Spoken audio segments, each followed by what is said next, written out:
बूढ़े दंपति की दर्द भरी कहानी। यह दर्द भरी कहानी एक कंपाउंडर के नजरिए से आपको सुना रहा हूँ।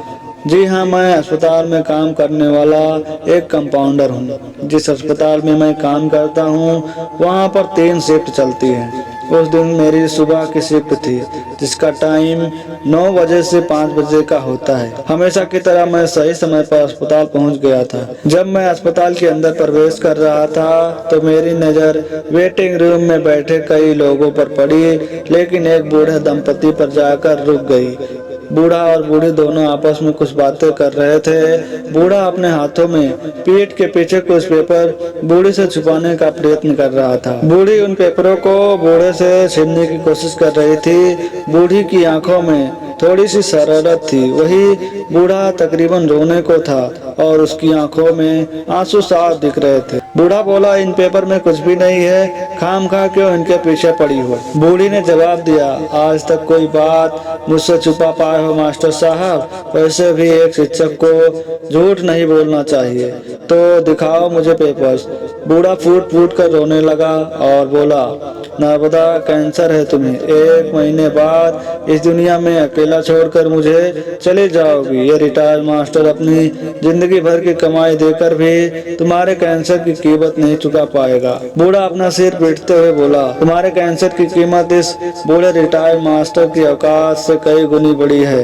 नर्मदा, बूढ़ी अपने पति के आंसू पोंछते हुए बोली, तुम्हारी औकात बहुत बड़ी है मास्टर साहब। मुझसे पूछो, जीवन में तुमने मुझे क्या कुछ नहीं दिया।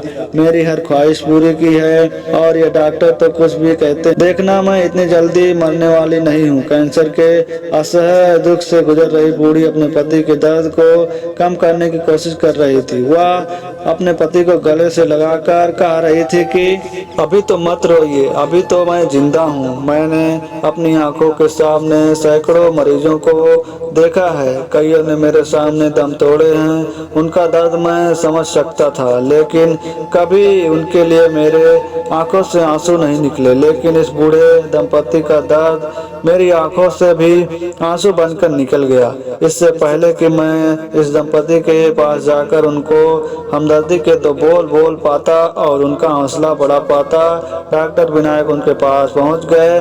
शायद वह मेरी तरह ही चुपके उनकी बातें सुन रहे थे। डॉक्टर विनायक उनके पास जाकर बोले, देखिए माँ जी, जीवन और मृत्यु का फैसला तो भगवान ही करते हैं। हम डॉक्टर्स भी सिर्फ कोशिश ही कर सकते हैं और मैं पूरी कोशिश करूंगा कि आपको इस बीमारी से अलग कर सकूं। तब बूढ़े ने हिचकिचाते हुए कहा, लेकिन इसका इलाज तो इससे पहले कि वह अपना वक्त पूरा कर पाते। डॉक्टर विनायक बोले, आप उसकी चिंता मत कीजिए, इसकी जिम्मेदारी मैं लेता हूँ।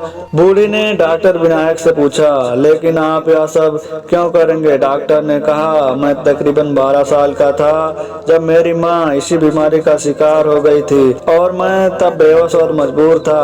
उन्हें बचाने के लिए मैं कुछ ना कर सका। तभी मैंने ठान लिया था कि मैं डॉक्टर बनूंगा और इस बीमारी से हमेशा लड़ता रहूंगा। अगर मैं आपको इस बीमारी से निजात दिला सका तो मैं समझूंगा कि मेरी माँ आपके रूप में कुछ और साल इस धरती पर जिंदा रह पाई। मुझे नहीं पता डॉक्टर विनायक उस बूढ़ी के कैंसर को इलाज करके हरा पाए या नहीं, लेकिन उस दिन मैंने दोनों बूढ़े दंपति की आंखों में देखा था। डॉक्टर विनायक ने उनकी आंखों में पहले दिख रही निराशा को जरूर हरा दिया था और उसमें एक आशा की किरण जगा दी थी।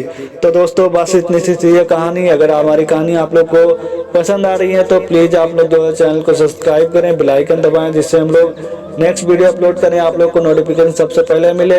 मिलते हैं नेक्स्ट कहानी के वीडियो में। तब तक के लिए आप लोग जहाँ पे रहिए, स्वस्थ रहिए, मस्त रहिए।